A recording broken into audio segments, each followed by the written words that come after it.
ஆண்டவர் இன்றைக்கு நம்மத்திலே கடந்து வந்து கர்த்தர் வாக்கு கொடுக்கிறார். நான் உன்னை தப்புவிப்பேன், நான் உன்னுடைய குடும்பத்தை தப்புவிப்பேன். கர்த்தர் சொல்லுகிறார், எந்தெந்த காரியத்திலிருந்து உங்களை தப்புவித்து வெளியவே வர முடியாத அளவிற்கு சங்கிலிகள் கட்டப்பட்டிருக்கலாம், சிறைச்சாலை போல உங்களை அடைக்கப்பட்டு அதிலிருந்து வெளியே வர முடியாமல் யார் என்னை தப்புவிப்பார்? கர்த்தர் இன்னைக்கு கிருபையாய் வாக்கு கொடுக்கிறார், நான் உன்னை தப்புவிப்பேன். என் விசுவாசிக்கிறேன், ஆண்டவருடைய பிள்ளையே, உங்களையும் என்னையும் விடுதலையாக்க போகிற கர்த்தர் கிருபையாய் ஆண்டவர் வாக்கு கொடுக்கிறார். உங்களோட கர்த்தர் இருக்கிறார் என்கிறதை எதிரிகள் சீக்கிரமாய் பார்க்க போகிறார். உங்களோட ஆண்டவர் இருக்கிறத நீங்க ஒருவேளை கண்டுபிடிக்க முடியாம இருக்கலாம், நீங்க ஒருவேளை தெரியாம இருக்கலாம். ஐயோ ஆண்டவரே, நீர் என் கூட இருக்கிறீரா, என் கூட இருந்தா இதெல்லாம் ஏன் இப்படி நடக்குது? உங்களுக்கு ஒருவேளை கண்டுபிடிக்க முடியாததா இருக்கலாம். ஆனால் உங்களை எதிர்க்கிற ஒவ்வொரு எதிரிகளும் உன்னை கண்டுபிடிப்பாங்க. என்ன கண்டுபிடிப்பாங்கன்னா, ஆண்டவர் உங்களோடு இருக்கிறதை உங்க சத்துருக்கள் காண போகிறார்கள். உங்களோடு ஆண்டவர் உலாவுகிறத சத்துருக்கள் பார்ப்பார்கள். உங்களுக்கு விரோதமாய் எழும்புகிறவர்கள் கர்த்தர் உங்களோடு இருக்கிறார் என்கிறதை நம்புறவங்க, உங்க பிள்ளையோடு கர்த்தர் இருக்கிறார், உங்க வேலையோடு கர்த்தர் இருக்கிறார், உங்க குடும்பத்தோடு ஆண்டவர் இருக்கிறார் என்று அநேகர் கண்டுகொள்ளுகிற நாள் சீக்கிரமாய் வரும்.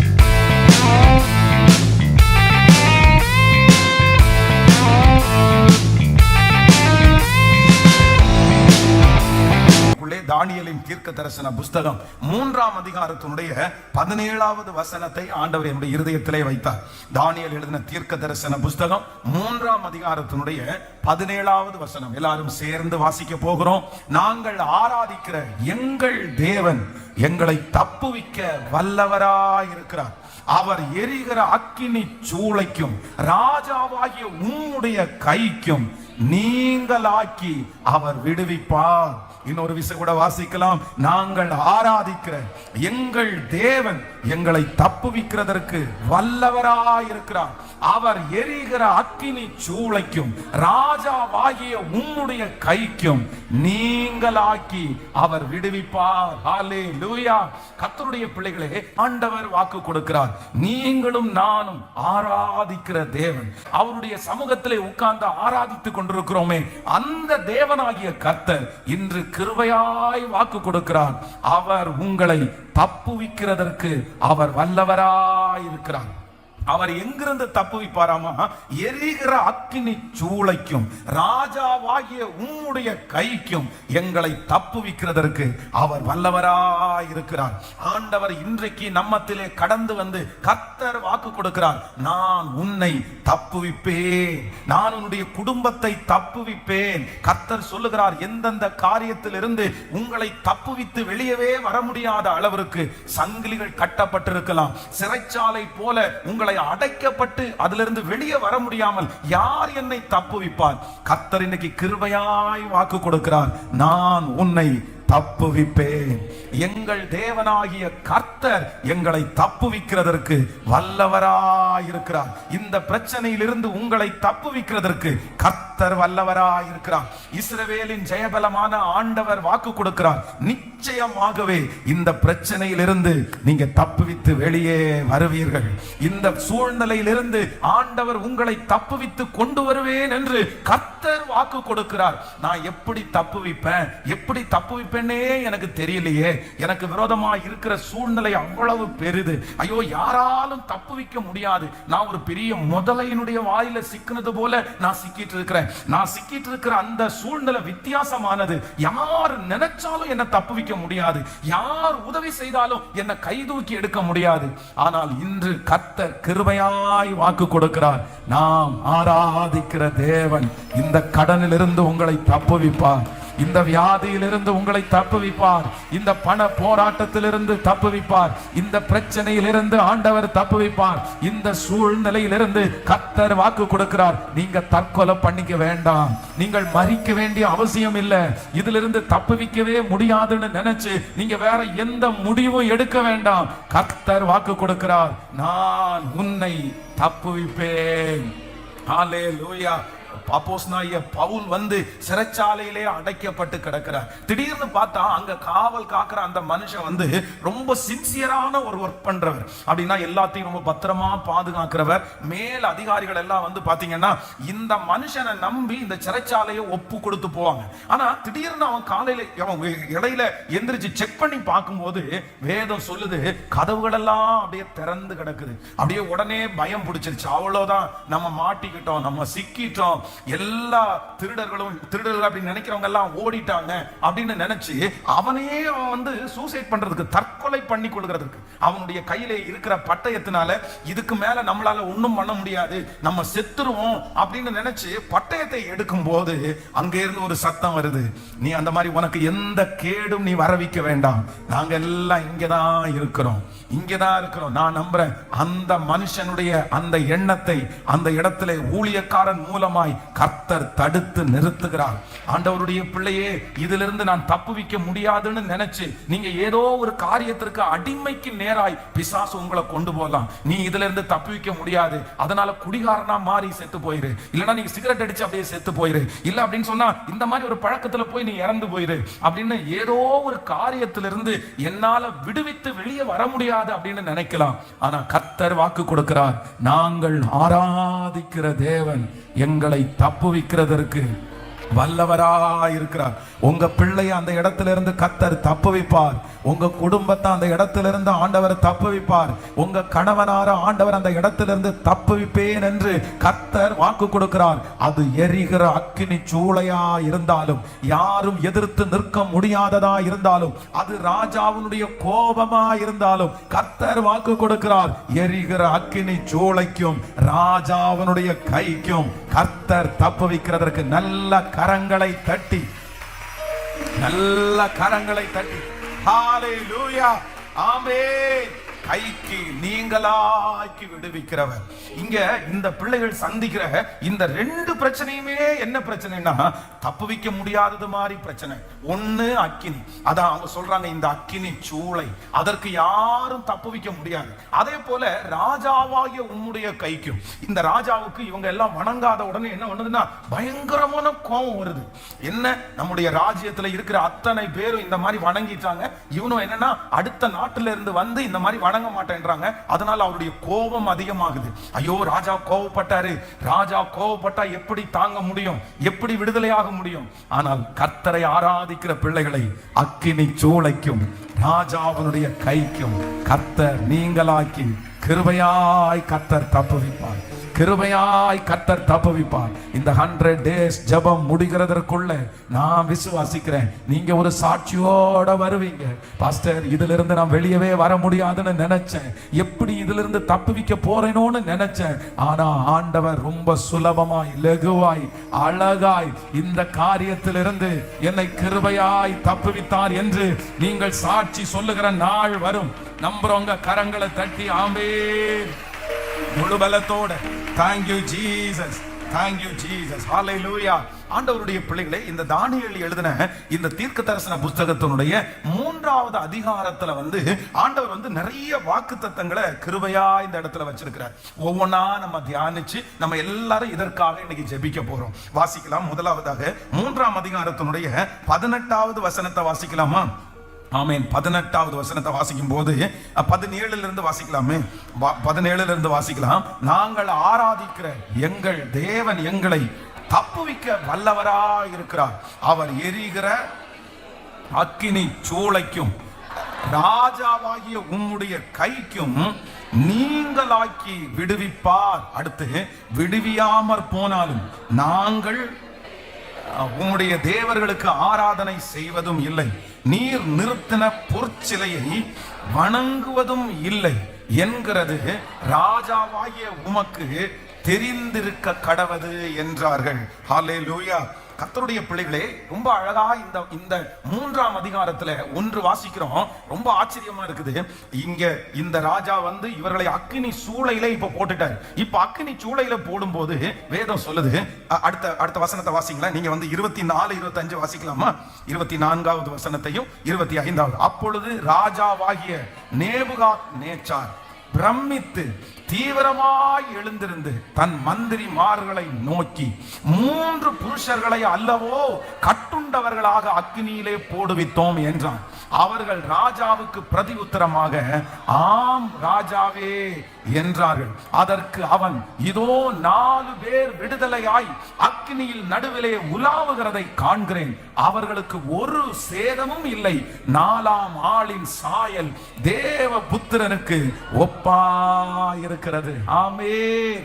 கர்த்தர் இன்றைக்கு கிருபையாய் வாக்கு கொடுக்கிறார். இந்த தானியேல் எழுதின தீர்க்க தரிசன புஸ்தகத்திலே அவர்களை இந்த அக்கினி சூளைக்குள்ள போடும் போது என்ன நடக்குது அப்படின்னு சொன்னா, இவங்க அக்கினி சூளைக்குள்ள போட்டது 3 பேர். ஆனா அங்க இருக்கிறது எத்தனை பேர் அப்படின்னா 4 பேர். ஆனா ஒரு மிகப்பெரிய ஆச்சரியம், இந்த அக்கினி சூளைக்குள்ள போட்ட அந்த 3 பேருக்கும் தன்னோடு 4வது ஒரு நபர் உலாவுகிறது அவர்களுக்கு தெரியவே இல்லை. ஆனா அவர்களுக்கு தெரியல, அவர்களை சுற்றி அவர்களை எதிர்த்தவர்கள், பகைத்தவர்கள், அவர்கள் அந்த அக்கினி சூளைக்குள்ள போட்டவங்க என்ன கண்டுபிடிக்கிறாங்கன்னா, இவர்களை போட்டது 3 பேர். ஆனா 4வது ஒரு நபர் இவர்களோடு இருக்கிறார்.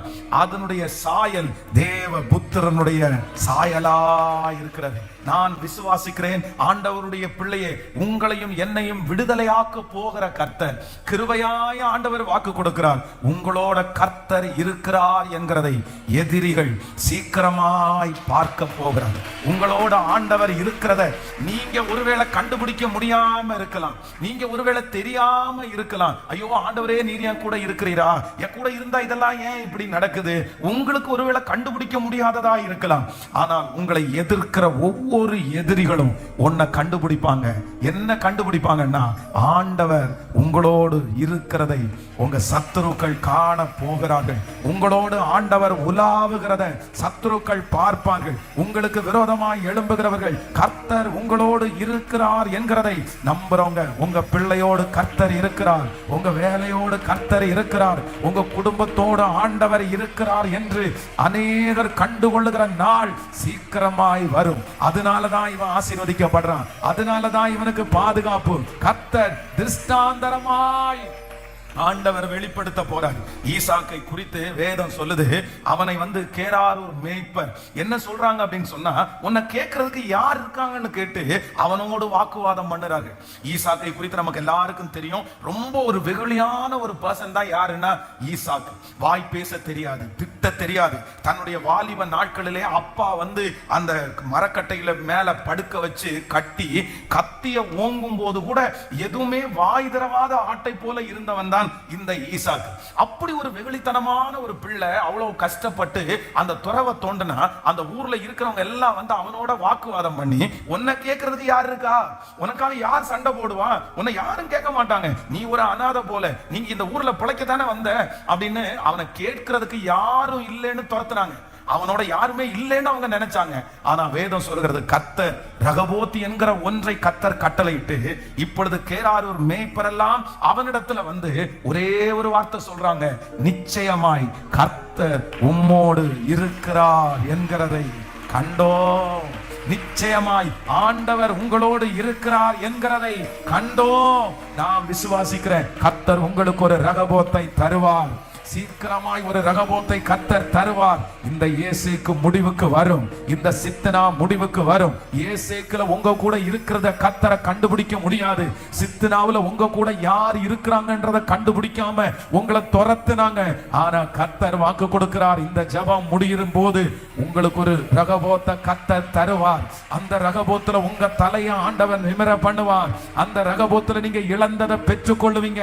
அந்த ரகபோத்துல கர்த்தர் உங்களுக்கு வலதுபுறமும் இடதுபுறமும் இடம் கொண்டு பெருக பண்ணுவார். அன்றைக்கு நிறைய பேர் சொல்லுவாங்க, கர்த்தர் உன் கூட இருக்கிறத கண்டோம், ஆண்டவர் உன் கூட இருக்கிறத கண்டோம். இப்போ கரங்களை தட்டி கொண்டிருக்கும் போது தேவனுடைய மகிமை நிறைய பேர் மேல் பிரகாசிக்க பண்ணி, பிரதர் உங்களை அற்பமா நினைச்சவங்க கர்த்தர் உங்களோடு கூட இருக்கிறத பார்ப்பாங்க. ஆண்டவர் உங்களோடு கூட இருக்கிறத பார்ப்பாங்க. அவ்வளவு பெரிய வெற்றி உங்களுக்கு உண்டாகும், அவ்வளவு பெரிய உயர்வு உங்களுக்கு உண்டாகும். ஹalleluya. கர்த்தர் ஆண்டவருடைய பிள்ளைகளோட கர்த்தர் இருக்கிறத அவங்க அத்தனை பேரும் பார்த்தாங்க. கையை உயர்த்தி சொல்லலாமா, இந்த வார்த்தை நிறைவேறணும் ஆண்டவரே, இந்த வார்த்தை நிறைவேறணும் ஆண்டவரே. என் கூட கர்த்தர் இருக்கிறார், என் பிள்ளையோட கர்த்தர் இருக்கிறார், என் குடும்பத்தோட ஆண்டவர் இருக்கிறார் என்கிறத சீக்கிரமாய் எங்களுக்கு விரோதமானவர் கண்டுகொள்ளணும். ஹல்லேலூயா. அன்றைக்கு அவர்கள் சாதாரணமானவர்களா தான் தெரிஞ்சாங்க. அவங்க கூட யாரும் இல்லாதது மாதிரி தான் தெரிஞ்சாங்க. அப்பா வெளியூர்ல இருக்காரு, அம்மா வெளியூர்ல இருக்காங்க. ஆனா கர்த்தர் அவர்களோடு இருக்கிறதை கர்த்தர் காண்பித்தார். நீங்க ஜெபிக்க அந்த காரியம் நடக்குது. ஏசப்பா, நான் வேலை ஸ்தலத்துல ஆண்டவர் என் கூட இருக்கிறத நிரூபிக்கணும். நீங்க குடியிருக்கிற தெருவில் ஆண்டவர் உங்க கூட இருக்கிறார் என்கிறத அவங்க சீக்கிரமா பார்க்க போறாங்க. எஸ் எஸ், என் வாழ்க்கையில ஒரு நன்மையை அனுப்பி என்ன நீர் விடுவித்து, இந்த அக்கினி சூளையிலிருந்து கர்த்தர் விடுவித்து, இந்த பிரச்சனையிலிருந்து கர்த்தர் வெளியே கொண்டு வந்து, இந்த கடனிலிருந்து ஆண்டவர் என்ன வெளியே கொண்டு வந்து, கர்த்தர் என் கூட இருக்கிறத அநேகர் பார்க்க போகிறதற்காக ஸ்தோத்திரம். நன்றி அப்பா. ஹல்லேலூயா. ஆமென். எரிகிற அக்கினி சூளைக்கும் ராஜாவாகிய உம்முடைய கைக்கும் அவர் தப்பு வைக்கிறதற்கு வல்லவராய் இருக்கிறார். ஆமென். நம்பர் 1, முதலாவதாக ஏசப்பா இன்னைக்கு கொடுக்கிற ஃபர்ஸ்ட் வாக்குத்தத்தம் என்ன அப்படின்னு சொன்னா, உன் கூட நான் இருக்கிறத நிறைய பேர் பார்ப்பாங்க, கண்டுபிடிப்பாங்க. விசுவாசிக்கிறீங்களா இல்லையா? நான் இந்த பலிபீடத்திலிருந்து உங்க எல்லாரையும் நான் ஆசீர்வதிக்கிறேன். உங்க கூட 4வது ஒரு நபராய் கர்த்தர் இருக்கிறத நிறைய பேர் பார்க்க போறாங்க. உங்க கூட கர்த்தர் இருக்கிறார். ஹல்லேலூயா, ஹல்லேலூயா. அவர்களுடைய கண்களுக்கு நமக்கு தெரியுதோ இல்லையோ, சத்துருக்கள் அதை அறிந்து கொள்ளுவார்கள். நிறைய பேர் உங்க கையை கொடுத்து நிறைய பேர் சொல்லுவாங்க, ஆண்டவர் உங்க கூட இருக்கிறார் அப்படின்னு சொல்லுவாங்க. கர்த்தர் உங்க கூட இருக்கிறார் அப்படின்னு சொல்லுகிற நாளை கர்த்தர் தருவார். பாருங்க, இன்னைக்கு இப்போ இந்த ஜெபம் ஆரம்பிக்கிறதுக்கு முன்னாடி ஒரு வயதான ஒரு தகப்பனாரும் தாயாரும் மகளும் வந்தாங்க. அப்போ நான் அன்னைக்கு பிரசங்கம் பண்றேன். என்ன பிரசங்கம் பண்றேன் அப்படின்னு சொன்னா, நம்ம இந்த கோடாரியை குறித்து பிரசங்கம் பண்ணேன். இப்போ ஒரு 5-6 நாளைக்கு முன்னாடி. அப்ப அந்த கோடாரி அவனுடைய கை வெட்டி கொண்டிருக்கும் போது அந்த கம்புல இருந்து உருவி அந்த கோடாரி தண்ணீருக்குள்ள விழுந்துருச்சு. ஆனா தண்ணீருக்குள்ள விழுந்த அந்த கோடாரிய அப்படியே மிதக்க பண்ணி அது திரும்ப அவன் கையில சேர்ந்துச்சு அப்படின்னு சொல்லிட்டு இருக்கேன். அப்போ அந்த வயதான ஐயாவுக்கு மிக முக்கியமான டாக்குமெண்ட்ஸ் எல்லாம் இருக்கிற மாதிரி ஒரு போன் அன்னைக்கு தொலைஞ்சிருக்கு. அது கிடைக்கிறதுக்கு வாய்ப்பே இல்லை. ஆனா இந்த பிரசங்கம் பண்ணும்போது அவர் விசுவாசிச்சாராமா, ஆண்டவரே, தொலைஞ்சு போன அந்த இரும்பு கோடாரிய மிதக்க பண்ணி அதை எந்த கஷ்டமும் இல்லாம கையில அப்படியே எடுத்தாருன்னு பிரசங்கம் பண்றாங்களே, எனக்கு அது நடக்காதா அப்படின்னு சொன்னா, அடுத்த நாள் காலையில பாத்தீங்கன்னா போன் பண்ணி, உங்க போன் என் கையில தான் இருக்குது, வாங்கிட்டு போங்க அப்படின்னு சொல்லி அவர் சாட்சி எழுதி கொடுத்திருக்காரு. ஆமென். நம்முடைய தேவன் வார்த்தையை நிறைவேற்றுகிறவர். உங்க வீட்டுல நடக்கிற அந்த திருமணத்துல கர்த்தர் உங்க கூட இருக்கிறத நிரூபிப்பார். உங்க வீட்டுல ஒரு நல்ல நிகழ்ச்சியில கர்த்தர் உங்க கூட இருக்கிறத நிரூபிப்பார். நீங்க ஒண்ணும் இல்லாம போவீங்கன்னு நினைக்கிறவங்க, நீங்க இனி அவ்வளவுதான் நினைக்கிறவங்க நிறைய பேர் உங்களுக்கு கை கொடுத்து சொல்லுவாங்க, கர்த்தர் உன் கூட இருக்கிறார். இல்லைன்னா நீ செத்திருப்ப, இல்லைன்னா நீ முடிஞ்சிருவேன்னு தான் நாங்க நினைச்சோம். யோபுவை போல உன் வாழ்க்கை முடிஞ்சிருச்சுன்னு தான் நான் நினைச்சோம். நீ திரும்பி எழும்ப மாட்டேன்னு தான் நினைச்சோம். ஆனா இன்னைக்கு ஆண்டவர் உன்னை ஜீவனோட வச்சிருக்கிறாரு, இவ்வளவு ஆசீர்வாதத்தை கொடுத்திருக்கிறாரு. நாங்க பார்க்கிறோம், உன் கூட ஏதோ ஒண்ணு இருக்குது, ஒரு புதிய பலன் இருக்குது. உன் கூட கர்த்தர் இருக்கிறார். உன் கூட அம்மா அப்பா இல்லைனாலும் உன் கூட கர்த்தர் இருக்கிறார். இந்த சாட்சியை பலர் நமக்கு சொல்ல போகிறார்கள். ஹல்லேலூயா. இந்த வார்த்தையை ஆண்டவர் அப்படியே நிறைவேற்ற போகிறார். ஹல்லேலூயா. சோ இந்த 3ஆம் அதிகாரத்துல 2ஆவதாக அடுத்த ஒரு காரியத்திற்காக நம்ம ஜெபம் பண்ண போறோம். நீங்க வாசிக்கும் போது அதே வசனத்தை வாசிக்கலாமா? இப்ப வாசித்த அந்த வசனத்தையே வாசிக்கலாம். Thank you Jesus. அதற்கு அவன் 24 இருந்து வாசிக்கலாமே, 24, 25 வாசிக்கலாம். அப்பொழுது ராஜாவாகிய நேபுகாத்நேச்சார் பிரமித்து தீவிரமாய் எழுந்திருந்து தன் மந்திரிமார்களை நோக்கி, 3 புருஷர்களை அல்லவோ கட்டுண்டவர்களாய் அக்கினியிலே போடுவித்தோம் என்றான். அவர்கள் ராஜாவுக்கு பிரதி உத்தரமாக, ஆம் ராஜாவே என்றார்கள். அதற்கு அவன், இதோ 4 பேர் விடுதலையாய் அக்னியில் நடுவிலே உலாவுகிறதை காண்கிறேன். அவர்களுக்கு ஒரு சேதமும் இல்லை. 4ஆம் ஆளின் சாயல் தேவ புத்திரருக்கு ஒப்பாயிருக்கிறது என்றான். அல்லேலூயா. ஆண்டவருடைய பிள்ளைகளே, 2ஆவதாக இந்த இடத்துல ஆண்டவர் கொடுக்கிற ஒரு பெரிய ஆசீர்வாதம் என்னன்னா, இந்த ராஜா அவங்கள பார்த்து கேட்கிறாரு, எப்பா, நம்ம 3 பேரை தானே போட்டோம், நம்ம 3 பேர் தானே போட்டோம். ஆனா இப்ப என்ன நம்ம பார்க்கிறோம் அப்படின்னா, நாலாவது ஒரு நபர் முதலாவதாக ஃபர்ஸ்ட் நம்பர் 1 கர்த்தர் கொடுக்கிற ஃபர்ஸ்ட் blessing என்ன அப்படின்னா, நம்ம கூட கர்த்தர் இருக்கிறார் என்கிறதை சுற்றி இருக்கிறவங்க என்ன பண்ண போறாங்கன்னா, பார்க்கிற நாள் சீக்கிரமாய் வரப்போகிறது. இரண்டாவதாக கர்த்தர் இந்த இடத்துல வாக்கு கொடுக்கிறாரு, நீங்க 2 பேரா இல்ல, நீங்க 3 பேரா இல்ல, நீங்க 4 பேரா இல்ல, இன்னொரு நபர் உங்களோடு கூட ஆட் ஆகிறாரு. இந்த பிரச்சனையில இன்னொரு நபர் உங்களோடு கூட சேருகிறார். ஹல்லேலூயா. நீங்க சிலர் நினைக்கலாம், எங்க குடும்பம் மட்டும்தான் இந்த பிரச்சனையை சந்திக்குது, உங்க சொந்தக்காரங்க யாருமே இல்லாம இந்த பிரச்சனை வந்து உங்களுடைய ஃபேமிலி அளவுல உங்களை ஒருவேளை பாதிச்சிருக்கலாம். அப்படின்னா எங்க ஃபேமிலி கஷ்டப்படும், கணவன் மனைவி பிள்ளைகள் அவ்வளவு பேரும் சேர்ந்து கஷ்டப்படுறோம், எங்களுக்கு மட்டும்தான் இது தெரியும், வேற யாருமே இந்த பிரச்சனையில என் கூட இல்ல அப்படின்னு சொன்னா, ஒரு கணவன் மட்டும் அந்த பிரச்சனையில நீங்க வந்து கடந்து போகலாம். இல்லனா ஒரு மனைவி மட்டும், எல்லாரும் நிம்மதியா தூங்குறாங்க பாஸ்டர், ஆனா நான் மட்டும் தான் இதுல போராடிட்டு இருக்கிறேன், நான் மட்டும் தான் இதுக்கு பின்னாடி போயிட்டு இருக்கிறேன். ஆனா கர்த்தர் வாக்கு கொடுக்கிறார், இல்ல உங்க பிரச்சனையின் நடுவுல இன்னொருவர் என்ன ஆகிறார் அப்படின்னா, அப்படியே ஆட் ஆகிறாரு, ஒருத்தர் சேர்ந்து கொள்ளுகிறார். கர்த்தர் வாக்கு கொடுக்கிறார், நான் உன்னை இந்த பிரச்சனையிலே தனியாக விடுவது இல்லை. உங்க குடும்பத்தோட ஆண்டவர் வந்து சேர்ந்து கொள்ளுகிறார், உங்களோட ஆண்டவர் வந்து சேர்ந்து கொள்ளுகிறார். இனி நீங்கள் அந்த சூழ்நிலையை சந்திக்கும் போது தனியாக இல்லை. கர்த்தர் யாரோ ஒருத்தருக்கு தீர்க்க தரிசனமா சொல்லுகிறார், மகளே இதுவரைக்கும் நீ நினைக்கிற, ஆண்டவரே நான் தனியா போறேனே, ஆண்டவரே நாங்க 2 பேரும் மட்டும் தானே ஆண்டவரே இருக்கிறோம், எங்க 4 பேர் மட்டும் தானே ஆண்டவர் இருக்கிறோம், இதுல யாருமே கூட இல்லையே. ஆனா அந்த சூழ்நிலையிலிருந்து வெற்றியை கொடுக்கிற ஒரு கர்த்தர், யார் வந்தாலும் சரி பண்ண முடியாததை சரி பண்ணுகிற ஒரு கர்த்தர், அந்த பிரச்சனையின் மேல ஆளுகை உடைய கர்த்தர். ஆமென். அந்த போராட்டம் எதுவா இருந்தாலும் அதிலிருந்து வெற்றி கொடுக்கிற அந்த கர்த்தர் இப்பொழுது வாக்கு கொடுக்கிறார், நீ சீக்கிரமாய் காண்பாய், இன்னொருத்தர் உங்க பிரச்சனைக்குள்ளே சேர்ந்து உங்களுக்கு சப்போர்ட்டிவா இருக்கிறத, உங்களுக்கு ஆறுதலா இருக்கிறத, உங்களை அதிலிருந்து விடுதலை ஆக்குற 4வது நபரை, அந்த 2ஆம் நபரை, அந்த 3ஆம் நபரை நீங்கள் கண்டுகொள்ள போகிறீர்கள். நல்ல கைகளை தட்டி நான் நம்புறேன் ஏசப்பா சொல்லுங்க அப்பா பார்த்து, இயேசுவே நான் நம்புறேன், இயேசுவே நான் நம்புறேன். ஹல்லேலூயா, ஹல்லேலூயா. கர்த்தர் அடுத்த ஒரு நபராகவே நம்ம கூட இந்த சூழ்நிலையில கடந்து வர போகிறார். ஹல்லேலூயா. இனி தனியாக போராட போவது இல்லை, இனி தனியாக போராட போவதில்லை. உங்களுடைய போராட்டத்தோட சேர்ந்து யாரும் டிராவல் பண்ண போறாருன்னா, நீங்க எங்க போனாலும் இந்த ஜெபத்தை நீங்க சொல்லுங்க. நீங்க வாக்கு கொடுத்தீங்க இல்ல ராஜா, நீங்க வாக்கு கொடுத்தீங்க இல்ல, எங்க கூட என்ன பண்ணுவீங்க அப்படின்னு சொன்னா, நீங்க கூட வருவீங்க, நீங்க கூட வருவீங்க. ஏசப்பா உங்க கூட வருவார்.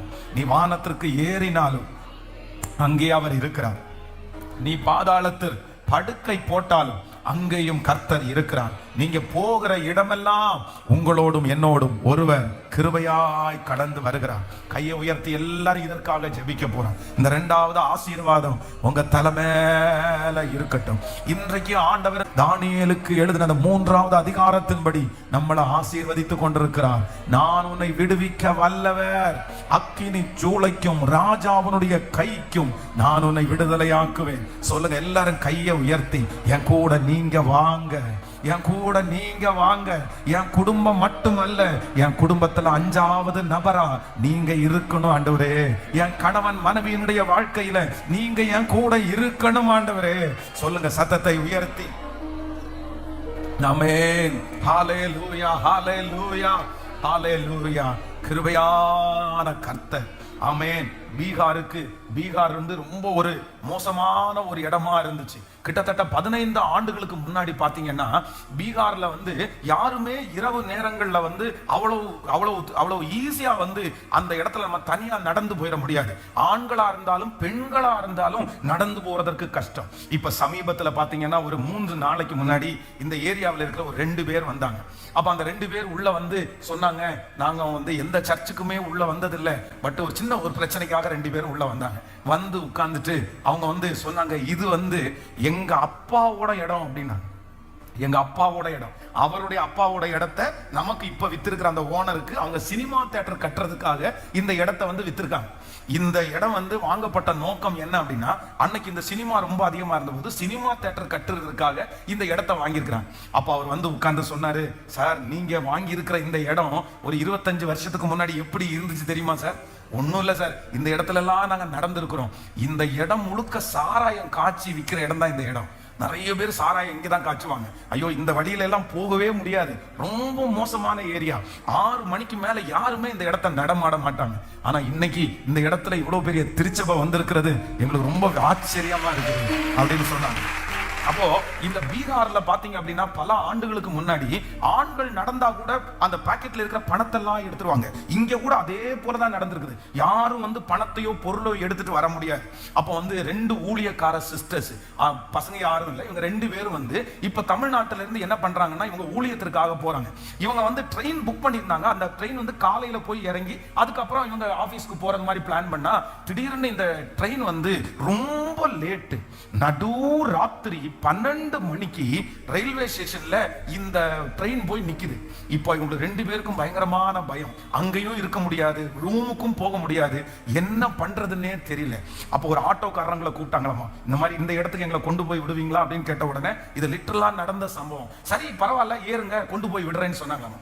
கொண்டு போய் அந்த இடத்துல இறக்கி விட்ட உடனே இறங்குங்கன்னு சொல்லி அவங்க வந்து எவ்வளோன்னு கேட்ட உடனே 3 பேருடைய பணத்தை கேட்டாங்க.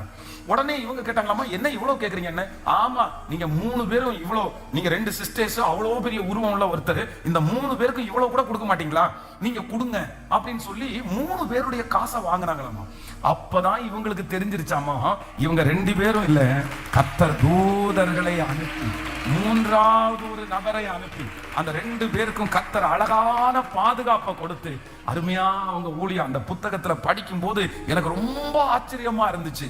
அப்போ அவங்களுக்கு தெரியல, ஆனா கர்த்தர் அவளோடு இருந்தார். ஆமென். ஆண்டவருடைய பிள்ளையே, நீங்க எங்க போனாலும், நீங்க கோர்ட்டுக்கு போகும்போது நீங்க நீ தனியா போறது இல்ல, நீங்க நீ போலீஸ் ஸ்டேஷனுக்கு போகும்போது தனியா போறது இல்ல, நீங்க மருத்துவமனைக்கு போகும்போது தனியா போறது இல்ல. நீங்க எங்க போனாலும் கர்த்தர் வாக்கு கொடுக்கிறார், ஒருத்தர் ஆடாக போறாரு, ஒருத்தர் உங்க கூட ஆடாக போறாரு, உங்க குடும்பத்தோடு கூட ஒருத்தர் ஆடாக போறாரு, உங்க பிள்ளையோடு கூட ஒருத்தர் சேர்ந்து கொள்ள போகிறார். ஹல்லேலூயா. காண்பார்கள், சீக்கிரமா காண்பார்கள். அந்த வேலை உங்களுக்கு சுலபமா மாற போகுது, அந்த பிரச்சனை உங்களுக்கு சுலபமா மாற போகுது, அந்த சூழ்நிலை உங்களுக்கு சுலபமா மாற போகுது. காரணம் என்னன்னா, உங்களோடு கூட இன்னொருத்தர் கடந்து வந்து யாரிடத்துல என்ன பேசணுமோ, எங்க எதை செய்யணுமோ அதை செய்வேன். இனி உங்க தொழில ஒருத்தர் கூட வர போறாரு. நீங்க காலையில ஆபீஸ் போகும்போது இன்னொருத்தர் உங்க கூட வருவாரு. ஹல்லேலூயா. எங்களோடு வருகிற கர்த்தர். நன்றியப்பா, நன்றி. சொல்லுங்க இந்த வார்த்தைக்காக நன்றி அப்பா. என் கூட நீ வர போகிறதற்காக உமக்கு ஸ்தோத்திரம். உங்க தனியா படுத்திருக்கிற ரூமுக்குள்ள இன்னொரு நபர், உங்களோடு கூட இன்னொரு நபர், நீங்க நிறைய பேர் லிட்டரலா அதை பார்க்க போறீங்க, நீங்க அதை உணர போறீங்க. ஹல்லேலூயா. இந்த சாட்சி உங்களை பெலனடைய செய்யும்னு நான் நம்புறேன். நான் வந்து இந்த சாட்சியை உங்களுக்கு சொல்றேன். இந்த இடத்திற்காக வந்து கிட்டத்தட்ட ஒரு 9 மாதம் டைம் கொடுத்தாங்க. மாதம் ஒரு அமௌண்ட் கொடுக்கறதுக்காக ஒரு டைம் கொடுத்தாங்க. கண்டினியூவா 6 மாசம் ஒரு பைசாவும் அவங்களுக்கு கொடுக்க முடியல. அப்போ வந்து அவங்க எல்லாருமே முக்கியமான ஒரு 3 பேர் ஃபோன் பண்ணி, நீங்க வந்து எங்களை மீட் பண்ணுங்க, எங்களை வந்து பாருங்க அப்படின்னு சொன்னாங்க.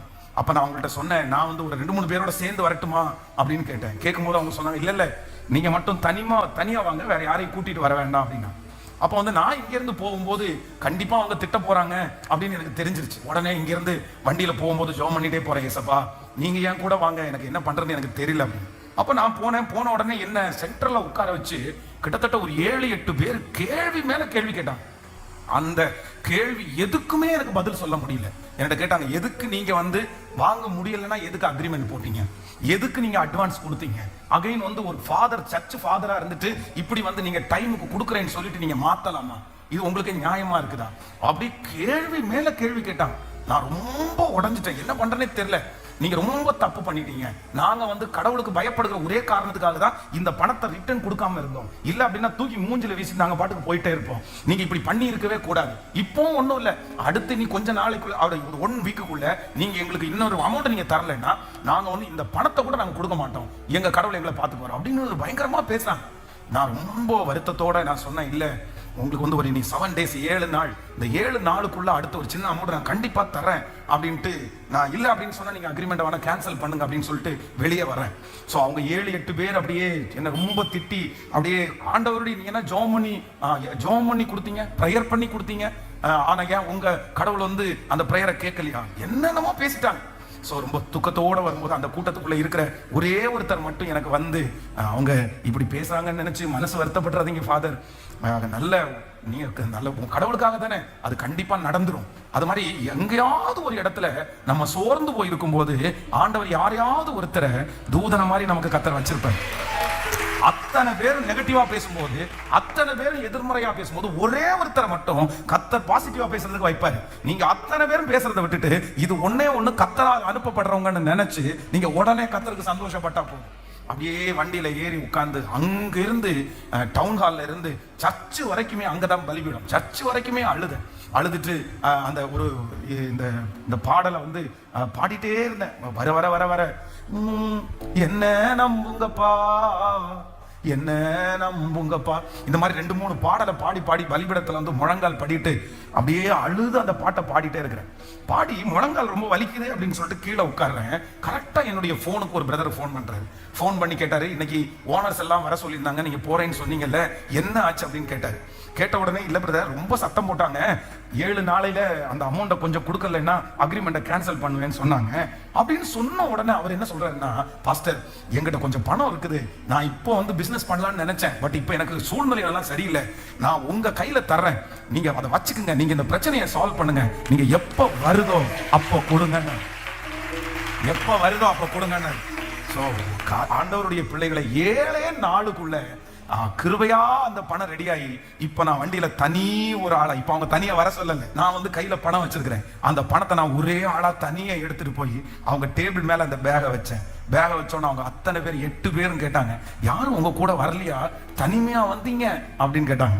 அப்ப நான் சொன்னேன், என் கூட ஏசப்பா வந்திருக்காரு, என் கூட ஆண்டவர் வந்திருக்காரு, நான் தனியா வரல, என் கூட என்ன அழைச்ச ஆண்டவர் வந்திருக்கிறாரு. ஐயோ அன்னைக்கு அவ்வளோ சந்தோஷமா இருந்துச்சு. நான் நம்புறேன் அந்த என்னுடைய தேவன் தான் உங்களுக்கும் தேவன், உங்களுக்கும் தேவன். அவர் உங்க கூட அவர் வருவார். நீங்க தனியா போக மாட்டீங்க. எந்த இடத்துல ஏசப்பாவோட போய் நீங்க வெட்கப்பட்டீங்களோ அந்த இடத்துல ஆண்டவர் அமைதியா பார்த்துட்டு இருப்பாரு. அவங்க கண்ணுக்கு உங்களை மட்டும்தான் தெரியும், உங்களை மட்டும்தான் தெரியும். ஆனா ஆண்டவர் உங்க கூட உட்கார்ந்து அமைதியா இருப்பாரு.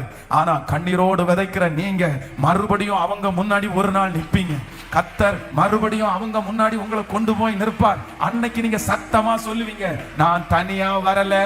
அன்னைக்கு நீங்க திட்டும் போதும் நான் தனியா இல்ல, அன்னைக்கு என்ன குறிச்சு பேசும் போதும் தனியா இல்ல, என் கூட ஒருத்தர் இருக்கிறார், என் ஃபேமிலியோட ஒருத்தர் இருக்கிறார். ஹல்லேலூயா. சொந்தத்துல எல்லாருமே எங்களை வெறுத்துட்டாங்க பாஸ்டர், என் குடும்பம் மட்டும் தனியா நிக்குது, என் குடும்பம் மட்டும் தனியா நிக்குது, என் பிள்ளை மட்டும் தனியா நிக்கிறான், என் மகன் மட்டும் தனியா நிக்கிறான் பாஸ்டர். எங்க ஃபேமிலி நாங்க 4 பேர் மட்டும் தனியா நிக்கிறோம், யாருமே எங்க கூட இல்ல. ஆனா அப்பா மட்டும் இன்னைக்கு கையை பிடிச்சு சொல்றாரு, இல்ல உங்களோட நான் சேர்ந்துக்கிறேன். உங்க ஃபேமிலியோட ஒருத்தர் சேர்ந்துக்கிறாரு, உங்க மகளோட ஒருத்தர் சேர்ந்துக்கிறாரு. நல்ல கைகளை தட்டி நீர் எங்களோட இருந்தால் போதும். ஆமென். இந்த அக்கினி சூளைக்கும் ராஜாவாகி உம்முடைய கைக்கும் என்னை கர்த்தர் தப்பு வைக்கிறதற்கு வல்லவராய் இருக்கிறார். இன்றைக்கு இந்த 60வது நாள் ஒரு தேவன் அசைவாடுகிறார். அவர் யார் அப்படின்னா, என்னை தப்பு வைக்கிற தேவன் அசைவாடுகிறார். சோ நம்பர் 1, முதலாவதாக என்னை தப்பு வைக்கிற தேவன் என்ன பண்றாரு அப்படின்னு சொன்னா, எனக்கு என்னோடு கூட இருக்கிறத சுற்றி இருக்கிறவங்க காண்பார்கள். நம்பர் 2, இரண்டாவதாக என்னை தூக்கி எடுக்கிற என்னை விடுதலை ஆக்குற தேவன் யார் அப்படின்னு சொன்னா, நான் தனியாக இல்லை, என்னோடு கூட வந்து சேர்ந்து கொள்ளுகிற ஒரு தேவன் இருக்கிறார். சோ நம்பர் 3, மூன்றாவதாக பாப்பீங்கன்னா வாசிக்கலாம். நீங்க 3ஆம் அதிகாரத்தினுடைய 27வது வசனத்தை வாசிக்கலாமா? ஆமென். 3ஆம் அதிகாரம் 27வது வசனம். தேசாதிபதிகளும் அதிகாரிகளும், ஆமென், தலைவரும் ராஜாவின் மந்திரிகளும் கூடி வந்து அந்த புருஷருடைய சரீரங்களின் மேல் அக்கினி பலம் செய்யாமலும் அவருடைய தலை மயிர் கருகாமலும் அவருடைய சால்வைகள் சேதப்படாமல் அக்கினியின் மனம் அவர்களிடத்தில் வீசாமல் இருந்ததை கண்டார்கள். ஆமென், ஹல்லேலூயா. நல்லா திரும்ப ஒரு டைம் வாசிங்களேன். தேசாதிபதிகளும் அதிகாரிகளும் தலைவர்களும் ராஜாவின் மந்திரிகளும் கூடி வந்து அந்த புருஷனுடைய சரீரங்களின் மேல் அக்கினி பலம் செய்யாமல் அவருடைய தலை மயிர் கருகாமல் அவர்களுடைய சால்வைகள் சேதப்படாமல் அக்கினியின் மனம் அவர்களிடத்தில் வீசாமலும் இருந்ததை கண்டார்கள். ஆமென். ஆண்டவருடைய பிள்ளைகளே, பொதுவாக அந்த காலங்களில் ஒவ்வொரு காலகட்டத்திலையும் தனக்கு கீழே இருந்து ஜனங்களை தண்டிக்கிறதற்காக ஒவ்வொரு காரியத்தை வச்சிருந்தாங்க. ரோமர்கள் பாத்தீங்கன்னா சிலுவையில அடிச்சு மரணம் அந்த மாதிரி ஒரு தண்டனை வச்சிருந்தாங்க, சிலுவையில அறைய பண்ணுகிற தண்டனை. அதே போல இவங்க இந்த நாட்கள்ல என்ன வச்சிருந்தாங்க அப்படின்னு சொன்னா, தப்பு பண்றவங்களை சிங்கத்தினுடைய கெபியில போடுறதும் இது ஒரு தண்டனை. இன்னொரு தண்டனை என்ன அப்படின்னு சொன்னா, நெருப்பு அப்படியே எரிய வச்சு அந்த நெருப்புல அவங்கள போட்டு அப்படியே கொல்றது மாதிரி ஒரு தண்டனை வச்சிருந்தாங்க. இப்போ என்ன நடக்குது அப்படின்னு சொன்னா, இங்க இந்த ஆண்டவருடைய பிள்ளைகளை வணங்க சொல்றாங்க. அப்படி வணங்காதவங்க அக்கினி சூளையில போடப்படுவாங்கன்னு சொன்ன உடனே இவங்க அதை நாங்க செய்ய மாட்டோம்னு சொன்ன உடனே ராஜாவுக்கு கோபம் என்ன பண்றாருன்னா, 7 மடங்கு அக்கினி அப்படியே எரிய வைக்கிற அந்த தீ பயங்கரமா எரியுது. இதுக்கு முன்னாடியே யாராவது ஒருத்தர் அந்த அக்கினிக்குள்ள போட்டா அவருடைய எலும்பு கூட சாம்பலா மாறும், அவ்வளவு பெரிய அக்கினி. ஆனா இப்போ இந்த தேவனுடைய பிள்ளைகள் அக்கினியிலிருந்து வெளியே வர்றாங்க.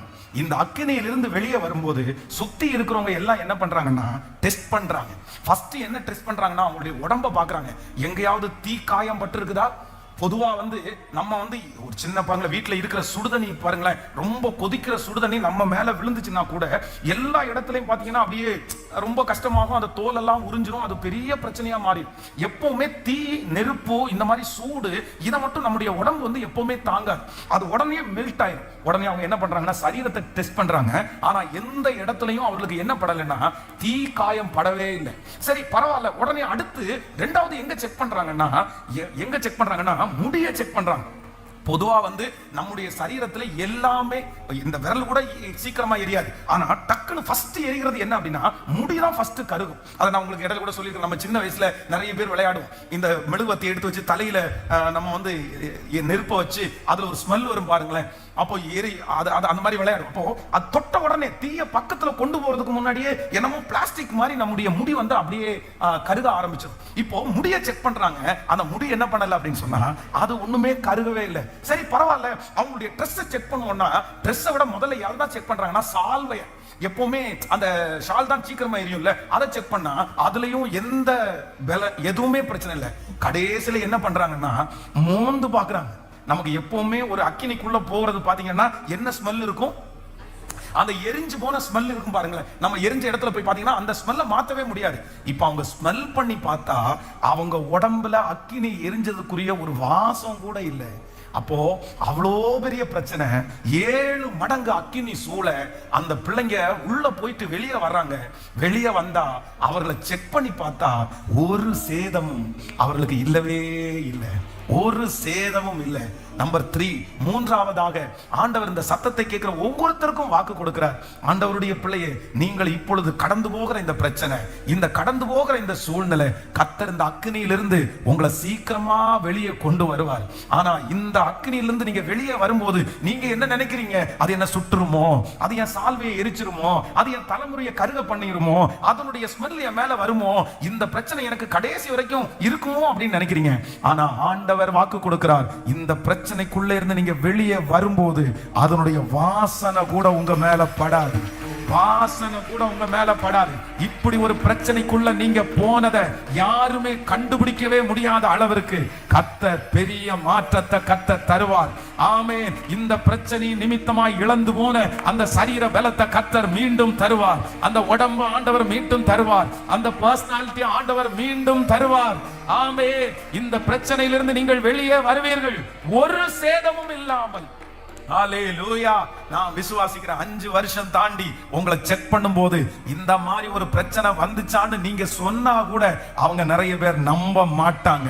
இந்த மாதிரி ஒரு பிரச்சனைக்குள்ள போயிட்டு நீ இவ்வளவு ஸ்ட்ராங்கா இருந்துருவியா, இப்படி நடந்துருமா, அவங்க ஆச்சரியப்படுற அளவிற்கு கர்த்தர் வாக்கு கொடுக்கிறார். இன்றைக்கு நீங்கள் கடந்து போகிற இந்த பிரச்சனை என்னமோ பண்ணிருமோ அப்படின்னு நீங்க நினைக்கிறீங்க.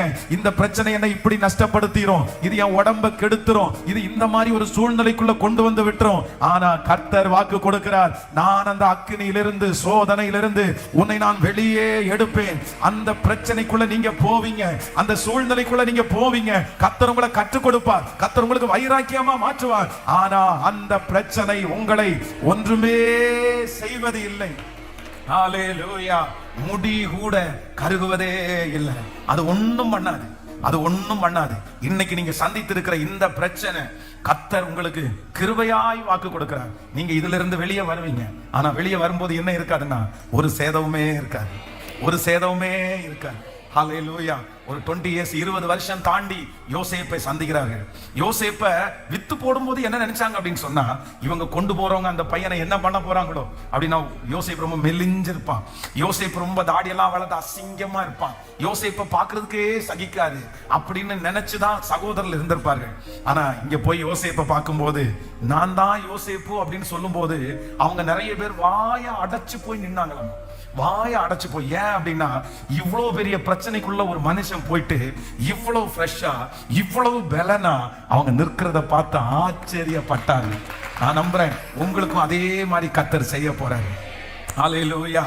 பாஸ்டர், இந்த பிரச்சனை வந்ததுக்கு அப்புறம் தான் பாஸ்டர் எனக்கு பிபி வந்துச்சு, இந்த பிரச்சனை வந்ததுக்கு அப்புறம் தான் பாஸ்டர் எனக்கு சுகர் வந்துருச்சு, இந்த பிரச்சனை வந்ததுக்கு அப்புறம் தான் பாஸ்டர் ரொம்ப பலவீனப்பட்டுட்டேன், என் அழகே போயிருச்சு, என் பர்சனாலிட்டி எல்லாம் என்னை விட்டு போயிருச்சு, இந்த பிரச்சனை வந்ததுக்கு அப்புறம் நான் ரொம்ப உடைஞ்சிட்டேன், நான் ரொம்ப மாறிட்டேன். என்னென்னமோ யாரோ வாழ்க்கையில இருக்கலாம். ஆனா கர்த்தர் வாக்கு கொடுக்கிறார், இல்ல இது கொஞ்ச காலம்தான், இந்த அக்கினிக்குள்ள இருக்கிற வரைக்கும் தான். இந்த சோதனை முடிஞ்சதுக்கு பிற்பாடு ஆண்டவர் உங்களை வெளியே கொண்டு வருவாரு. எப்படி வெளியே கொண்டு வருவார்னா ஃப்ரெஷ்ஷா நீட்டா. இனி அந்த பிரச்சனையை அனுபவித்து அதனுடைய ஒரு வாசனை கூட இல்லாம உங்க பிள்ளைய ஆண்டவர் கொண்டு வருவார். அந்த சரீரத்தை புது சரீரமா மாற்றுவார், அந்த சிந்தையை புது சிந்தையா மாற்றுவார். இந்த பிரச்சனை உங்களை ஒன்றும் செய்வது இல்லை, உங்களுக்கு ஒரு சேதமும் வருவதே இல்லை. நம்புறவங்க கைகளை உயர்த்தி ஹல்லேலூயா, ஹல்லேலூயா. சிஸ்டர், நீங்களா உங்க சரீரத்தை கெடுத்துக்காதீங்க. பிரதர், நீங்களா உங்க சரீரத்தை கெடுத்துக்காதீங்க. கர்த்தர் சொல்றாரு, இந்த பிரச்சனையில நீ பயப்படாத மகளே, இந்த பிரச்சனையில நீ பயப்படாத மகனே, இது உன்னை ஒன்றும் செய்யாது. நீ நினைக்கிற இப்படி பண்ணிருமோ அப்படி பண்ணிருமோன்னு நினைக்கிற, இல்ல, இது கர்த்தர் உங்களை புடமிடுகிற ஒரு காலம். அக்கினியில ஆண்டவர் உங்களை புடமிடுகிறார், அக்கினியில ஆண்டவர் உங்களை சோதிக்கிறார். ஆனா இந்த காலம் முடிச்சுட்டு நீங்க வெளியே வரும்போது நீங்க பிரகாசிக்கிற பொன்னாதான் மாறுவீங்களே தவிர உங்களுக்குள்ள ஒரு சேதமும் இராது. உங்களுடைய அழுக்குகள் எல்லாம் ஆண்டவர் எடுத்து போய் உங்களை சுத்த பொன்னாக விளங்க பண்ண போகிறேன். நம்புறவங்க கைகளை தட்டி ஆமோதித்து ஆமென் ஜெபிக்க அந்த மகிமை வரட்டும்.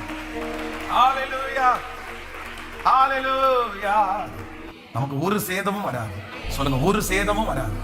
இந்த சோதனையிலிருந்து நீங்க வெளியே வரும்போது அக்னியினுடைய வாசனை கூட, இந்த நஷ்டத்தினுடைய வாசனை கூட உங்களுக்கு தெரியாத அளவிற்கு, ஆச்சரியப்படுற அளவிற்கு, யோசேப்பை அடையாளமே கண்டுபிடிக்க முடியாத அளவிற்கு கர்த்தர் உயர்த்துகிறதற்கு வல்லவராய் இருப்பார். ஆனால் இந்த சோதனையிலிருந்து ஆண்டவர் உங்களை வெளியே கொண்டு வரும்போது எந்த சேதமும் இல்லாம நீங்க உருவாக்கப்பட்டதாகவே திரும்பி வருவதற்கு கர்த்தர் அவர் வல்லவராய் இருக்கிறார்.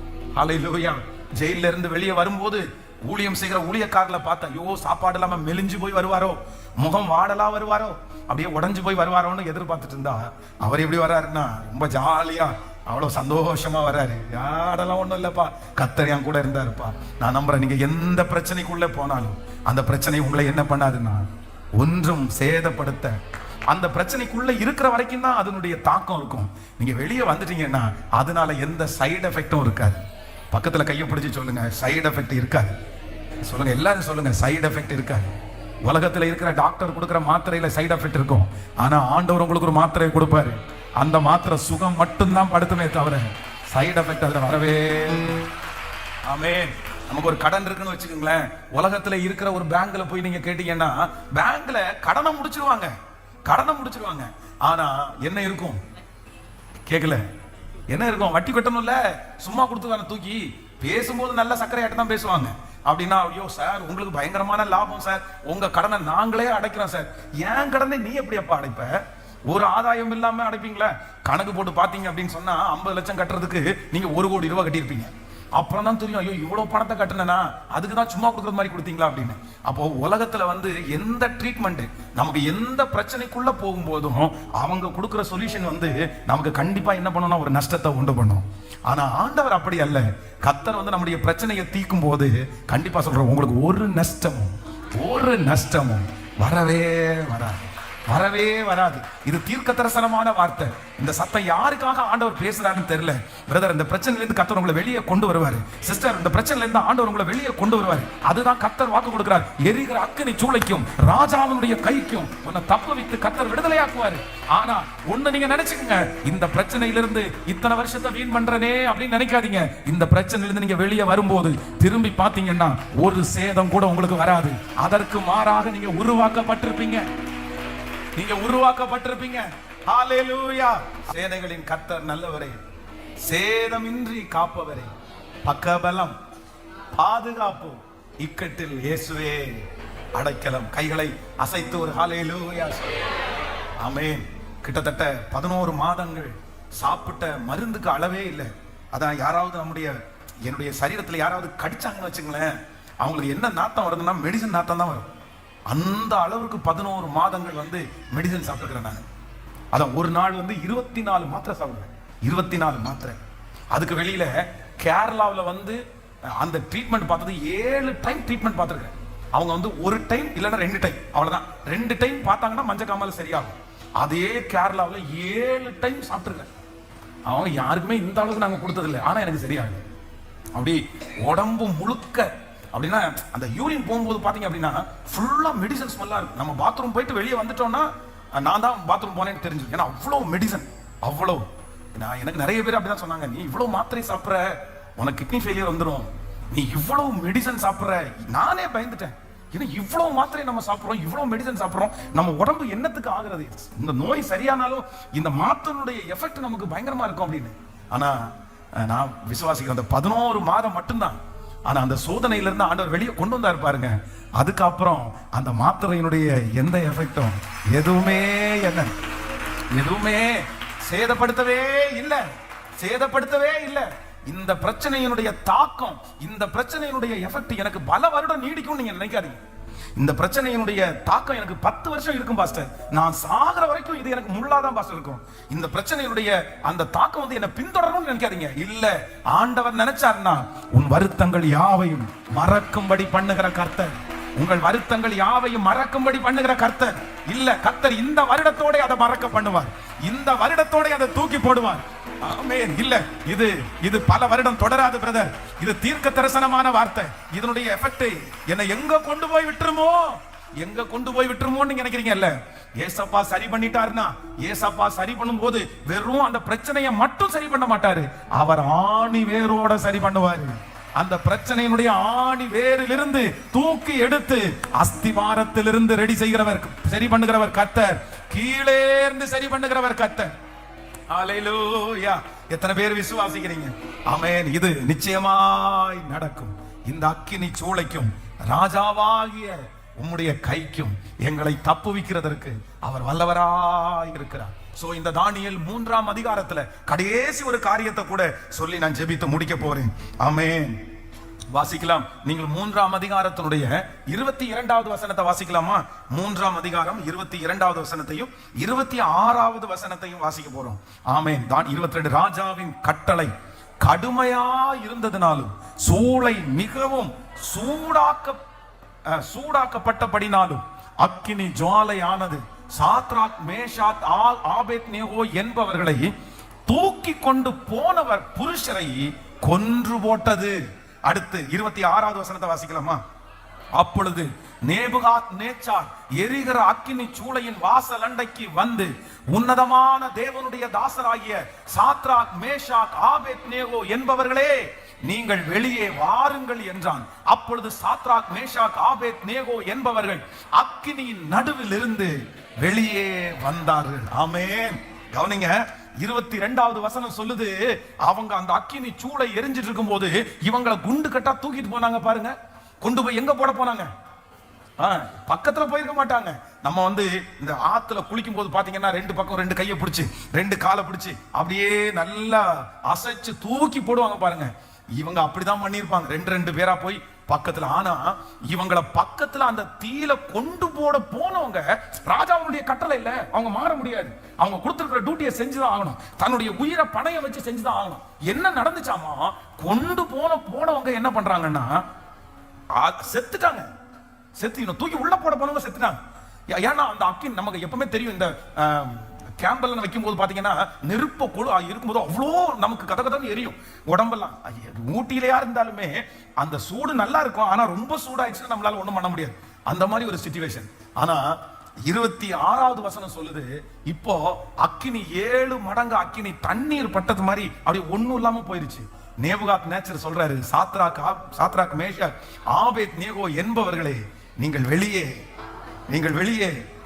எவ்வளோ பெரிய ஆச்சரியம், எவ்வளோ பெரிய ஆச்சரியம். அந்த கிருபையை நமக்கு தராமல் இருப்பாரா? வேதம் சொல்லுது, இந்த மனுஷர்களை போடுறதுக்கு முன்னாடி அந்த பிரச்சனை இருந்துச்சு பாருங்க. இந்த தேவனுடைய பிள்ளை அந்த பிரச்சனைக்குள்ள போன உடனே அந்த பிரச்சனையினுடைய தன்மையே மாறிடுச்சு, அந்த பிரச்சனையினுடைய குவாலிட்டியே மாறிடுச்சு. ஆமேன் சொல்லுங்க. பக்கத்துல கையை பிடிச்சு சொல்லுங்க, எந்த பிரச்சனை எந்த வியாதி யாருக்கு வந்தாலும் அதை அவங்கள கஷ்டப்படுத்தலாம். ஆனா நீங்க அதுக்குள்ள போகும்போது நீங்க தான் அதை முழுங்குவீங்க, நீங்க தான் அதை எடுத்து சாப்பிடுவீங்க. ஆனா அது உங்களை ஒன்றும் பண்ணுவதே இல்லை, அதனுடைய தன்மையே. ஆமென். அதான் சில வியாதி உங்களை பார்த்து சொல்லும், இவனுக்கு போய் வந்தம் பாரு, என் வியாதின்ற மரியாதையே போச்சுப்பா. உன் கூட நான் இந்த பிரச்சனை நமக்கு வரும். பிரச்சனை அதுக்கப்புறம் ஒருவேளை பேசுச்சுன்னா எப்படி பேசுன்னு தெரியுமா? நான் போய் உங்ககிட்ட வந்தேன் பாரு, உங்ககிட்ட என் பேரை நான் கெடுத்துக்கிட்டேன்னு சொல்லி அந்த பிரச்சனை சொல்லும், அந்த வியாதி சொல்லும். ஹல்லேலூயா. இது நீங்க விளையாட்டா நான் சொல்றதா நினைக்காதீங்க, இதுக்கு பைபிள்ல ஆதாரம் இருக்குது. விரியன் பாம்பு இதுவரைக்கும் அந்த தெருவில் எத்தனையோ பேரை கடிச்சிருக்குது, எல்லாரும் நுரத்தள்ளி செத்துருக்காங்க. ஆனா இப்ப அந்த விரியன் பாம்பு யாரை கடிக்குது? பவுலுடைய கையில கடிக்கல தொங்குது, கவ்வி பிடிச்சிருச்சு, விடமாட்டையா உன்னை கொல்லாமன்னு.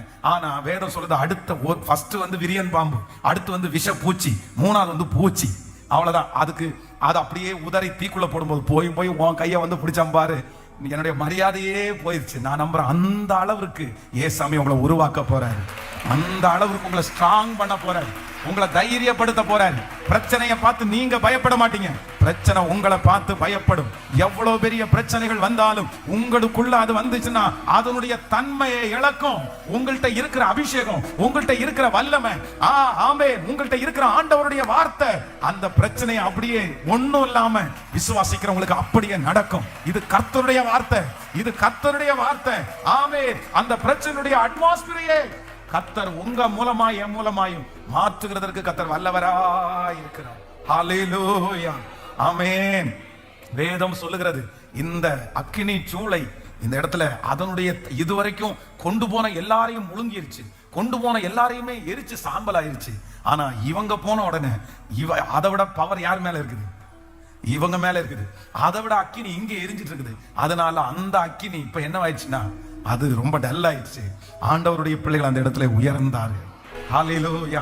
யோனாவிலும் பெரியவர் உங்களோடு கூட இருக்கிறார், சாலோமோனிலும் பெரியவர் உங்களோடு கூட இருக்கிறார். உலகத்தில் இருக்கிறவனை விட உங்களுக்குள்ளே எனக்குள்ளே இருக்கிறவன் பெரியவர். ஹல்லேலூயா. மோசேயினுடைய கையில கோல் இருந்துச்சு, அதை போட்ட உடனே அந்த கோல் என்னவா மாறிடுச்சு? பாம்பா மாறிடுச்சு. உடனே ராஜா சொல்றான், எகிப்தினுடைய ராஜா பார்வோன் சொல்றான், மந்திரவாதிகள் எல்லாம் கூப்பிடுங்கப்பா அப்படின்னு சொல்றான். உடனே மந்திரவாதிகள் எல்லாம் என்ன பார்த்தாங்கன்னா அவங்களும் ஆளாளுக்கு ஒரு கோல் போட்டாங்க. எல்லாம் என்ன ஆயிடுச்சு? அவ்வளவுதான், அந்த ரூம் முழுக்க பாம்பாவே இருக்குது. ஆனா ஒண்ணு, கொஞ்ச நேரம் பாந்துட்டு இருக்கும் போது இந்த மோசேயினுடைய கையில இருந்து போச்சு பாருங்க அந்த கோல், அந்த பாம்பு மொத்தத்தையும் என்ன பண்ணிருச்சுன்னா ஒன்னொன்னா முழுங்கிருச்சாம். தூக்கி எல்லாத்தையும் நீ பாம்பா வேணா மாத்துவ, ஆனா நீ எனக்கு கையில இருக்கிறது பெரிய தடியில, அது உன் பிரச்சனையை முழுங்கும். கர்த்தர் ஃபர்ஸ்ட் அற்புதத்திலேயே கர்த்தர் ஜெயிக்கிறவர் என்கிறத காண்பித்தார். நான் தீர்க்க தரிசனமா நம்புறேன், இந்த 100 days ஜெபத்தை கர்த்தர் அதற்காக தான் வச்சிருக்கிறார். சிஸ்டர், உங்க மக அந்த இடத்துல போன உடனே, உங்க மக அந்த இடத்துல போன உடனே அந்த பிரச்சனை முடிவுக்கு வரும். அந்த பிரச்சனையினுடைய தன்மை மாற்றப்படும். ஒரு தேவனுடைய பிள்ளை மேல இருக்கிற பெரிய பவர். ஹல்லேலூயா. நீங்க இந்த பாயிண்ட்ஸ்க்காக கண்டிப்பா நீங்க எல்லாரும் ஜெபிக்கணும். ஏசப்பா, எனக்கு ஒரு கிருபை தாங்க, எனக்கு ஒரு கிருபை தாங்க.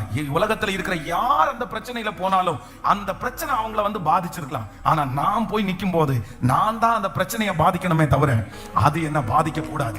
நீங்க அந்த மாதிரி ஒரு தீவிரமான ஒரு அபிஷேகத்தை பெற்றுக்கொள்ளுங்க. நீங்க போய் நிற்கும் போது அந்த இடத்துல நீங்க தான் ஜெயிக்கணும். நீங்க அந்த இடத்துல போய் நிற்கும் போது நீங்க தான் சாட்சியா நிக்கணும். ஹல்லேலூயா.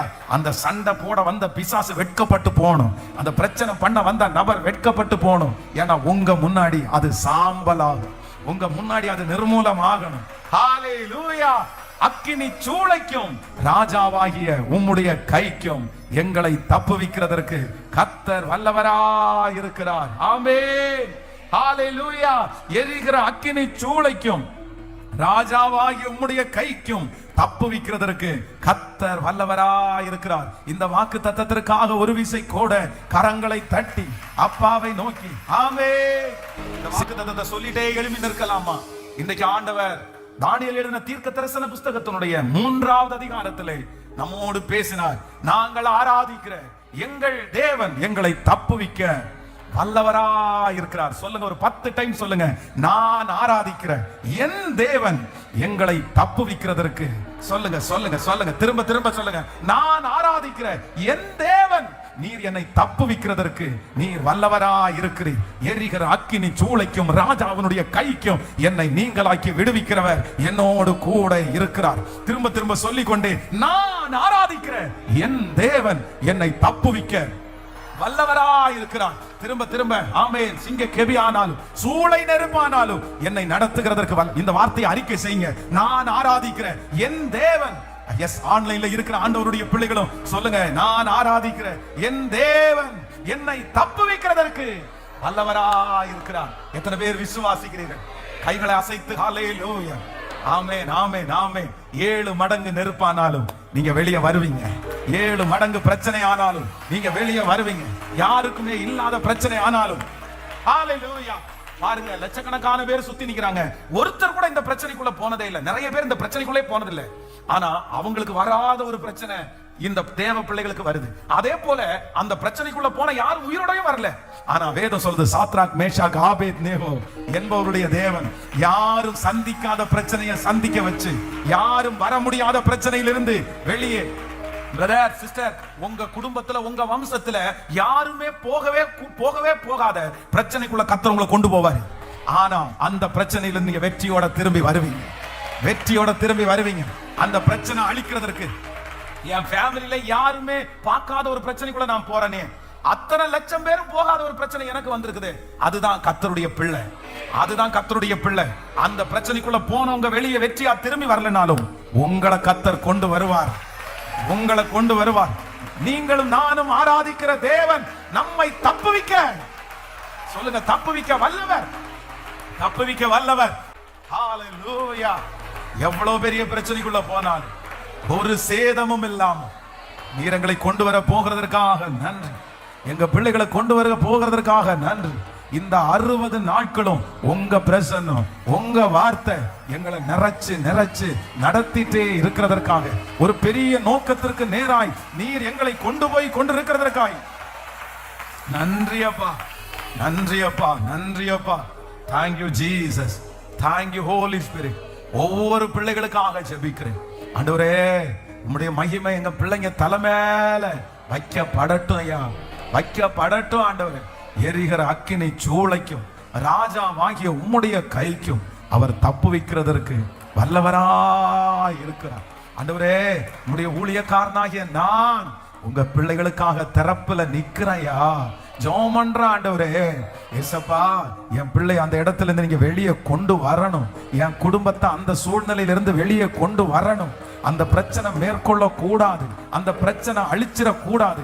இதுவரைக்கும் எத்தனையோ பேரை என் பிள்ளை கடந்து போகிற இந்த பிரச்சனை எத்தனையோ பேரை அழிச்சிருக்கலாம், எத்தனையோ பேரை கொண்டு இருக்கலாம், எத்தனையோ பேரை நிர்மூலமாக்கி இருக்கலாம். ஆனா இந்த சத்தத்தை கேட்கிற, திருச்சபையில இருக்கிற, ஆன்லைன்ல கேட்கிற என் பிள்ளை, உங்களுடைய பிள்ளை, ஆண்டவரே இந்த சத்தத்தை கேட்கிற பிள்ளை அதிலிருந்து வெளியே வரணும்.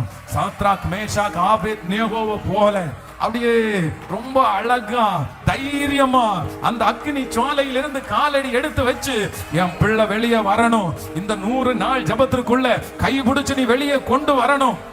நேபுகாத் நேச்சார் அவனை சுத்தி இருக்கிறவங்க பிரமிச்சாங்கல்ல. என் பிள்ளை இந்த பிரச்சனையிலிருந்து வெளியே வர்றதை பார்த்து நிறைய பேர் பிரமிக்கணும், நிறைய பேர் ஆச்சரியப்படணும். நீ இந்த பிரச்சனையிலிருந்து வெளியே வரமாட்டேன்னு நினைச்சேன், இந்த பிரச்சனையில உன் குடும்பம் ஒண்ணும் இல்லாம போகும்னு நினைச்சேன். ஆனா இவ்வளவு பெரிய பிரச்சனையை நீ தாண்டி வந்துட்டியே, இவ்வளவு பெரிய போராட்டத்தை நீ தாண்டி வந்துட்டியே, எங்களால நம்பவே முடியலன்னு நிறைய பேர் என் பிள்ளைய பார்த்து பிரமிக்கிற அந்த நாட்கள். ஓ ஹalleluya, thank you jesus, thank you jesus. பிரமிக்க போகிறதற்காக நன்றி அப்பா, நன்றி. தொடர்ந்து இந்த ஊழியத்தை கர்த்தர் பல மடங்கு பெருக பண்ணி லட்சங்களுக்கு ஆசீர்வாதமாய் நீர் வைக்க போகிறதற்காக உமக்கு ஸ்தோத்திரம். நன்றி. உங்க பாதத்துல ஒப்பு கொடுக்கிறோம். இந்த ஊழியத்தை தாங்குற பிள்ளைங்க, ஜெபிக்கிற பிள்ளைங்க ஒவ்வொருத்தருக்காக ஸ்பெஷலா ஜெபிக்கிறேன். பின்னாடி இருந்து ஊழியம் செய்கிற பிள்ளைகளுக்காக ஜெபிக்கிறேன். பாதுகாப்பையும் ஆசீர்வாதத்தையும் உயர்வையும் தாரும். இயேசுவின் மூலம் ஜெபம் ஏறெடுக்கிறோம் நல்ல பிதாவே.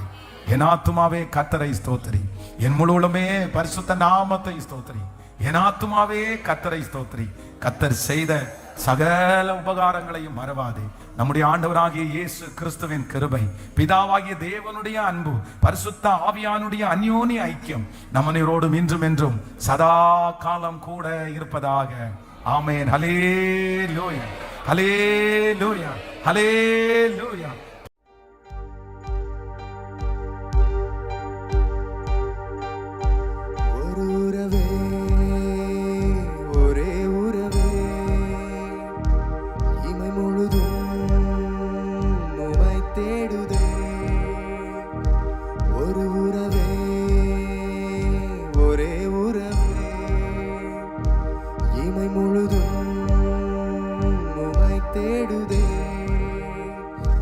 பரிசுத்த வாழ்க்கை வாழவே இதயம் ஏங்கி தவிக்குதே.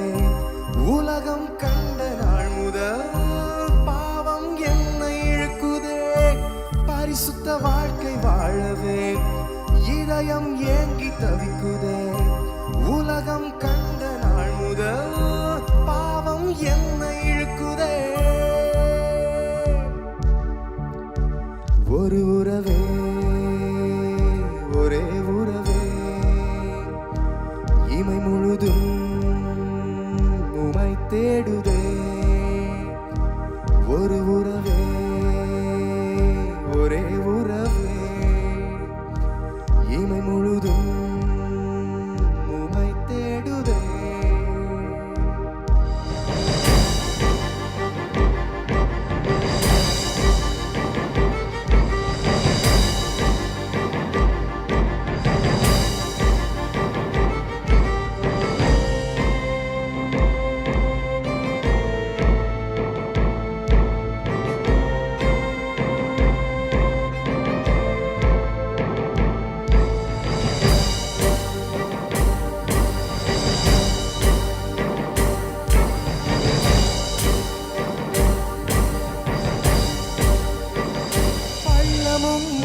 தெரியுதே, தெரிந்தும் விழுந்து விழுகிறேன்.